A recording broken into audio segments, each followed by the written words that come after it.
Good afternoon, everyone. Hope everybody caught up on their sleep. We had an incredibly successful week last week when we passed the reconciliation bill.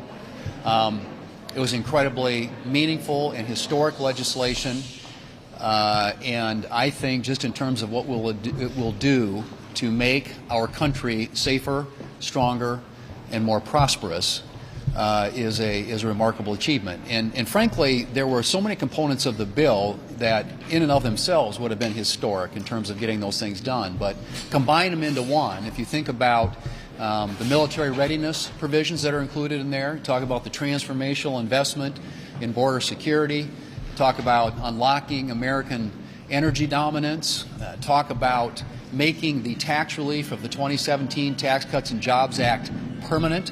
Those are all remarkable achievements in and of themselves. And couple that with a lot of the savings that we achieved in terms of trying to get the government on a more sustainable fiscal path, I think too was a remarkable achievement. So I'm grateful to and proud of our team, all the committees that were involved in this, all of our members that were involved in the floor exercise.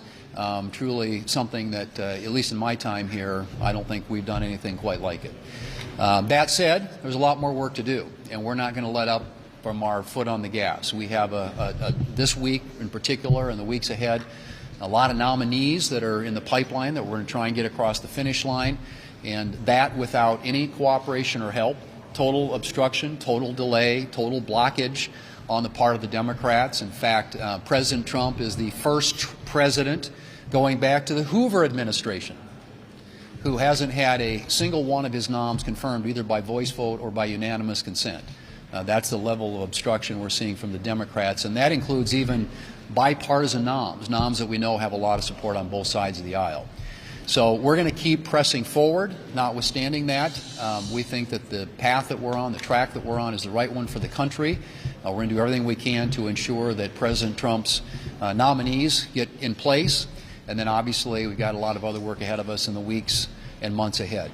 So it's full speed ahead. Please. Yeah. On rescissions, after this current rescissions package, how many additional rescissions packages do you expect this year? I don't know the answer to that. This is the one that the administration submitted. So, obviously it's got a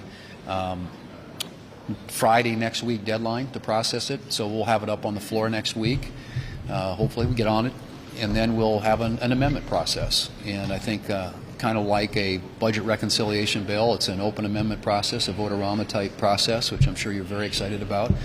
But I'm hoping that as we get on that bill, we can see some savings achieved that will complement the things that we already accomplished in reconciliation. Japan and South Korea are two of our most important security and trade partners. In fact, we have trade agreements with both of them in technology and agriculture. Why does it make sense to threaten these two important allies with a 25% tariff? Well, I think we've made great headway. I was in both Japan and South Korea last August with Bill Hagerty, who was the ambassador to Japan in the first Trump administration, and there were a lot of conversations around creating a trilateral trade agreement where our countries would all have an open and fair trading process. I think notwithstanding the progress that we've made, and I can speak from personal experience, they've opened up, Japan has, in the last few years to American beef, which is something that previously we'd had a lot of issues with regard to tariffs. So I'm hoping that the administration, by getting Japan and South Korea to the table, can create the kind of trading relationship that will be economically beneficial not only to the United States but to Japan and South Korea, and that will further isolate China.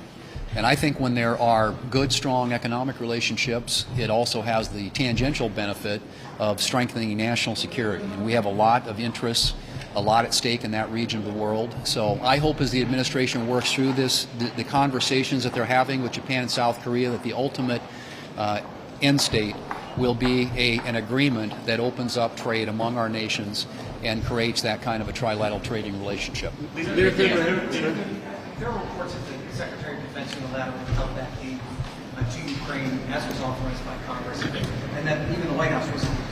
Are you concerned about that breakdown in communication, and do you think it's important for the Secretary of Defense to maintain that, to provide that aid to Ukraine And are you concerned about this calling into question the confidence of the Secretary? Well, I mean, I think the President echoed the importance and need to continue to support and allow Ukraine to defend itself and to provide the weaponry that's necessary for them to do that.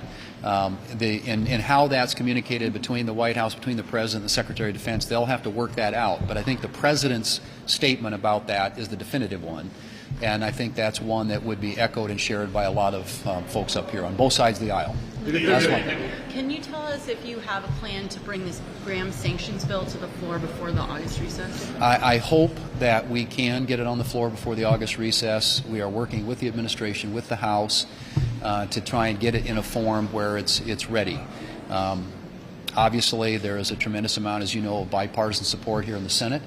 I think that's shared in the House of Representatives, at least I hope that it is. And in the White House, obviously, is very engaged in trying to get it in a form that we can transact it and move it across the floor of the Senate. So whether that happens in the next couple of weeks is a bit of an open question, but I'm hopeful that it can. How important is timeline cooperation with the White House on this sanctions bill? Are you talking to President Trump about when you might want to put this thing forward? We are communicating with the White House. Our team's been in touch with theirs on a regular basis. We've got individual senators, members who are talking to the White House and to our colleagues in the House, and we're sort of gaming out how that might ultimately be accomplished. But I think it's an important message to send, especially now, and I think it's leverage that we need, and that frankly the White House needs in their negotiations with the Russians. So, in my view, the sooner we can execute on that, the better.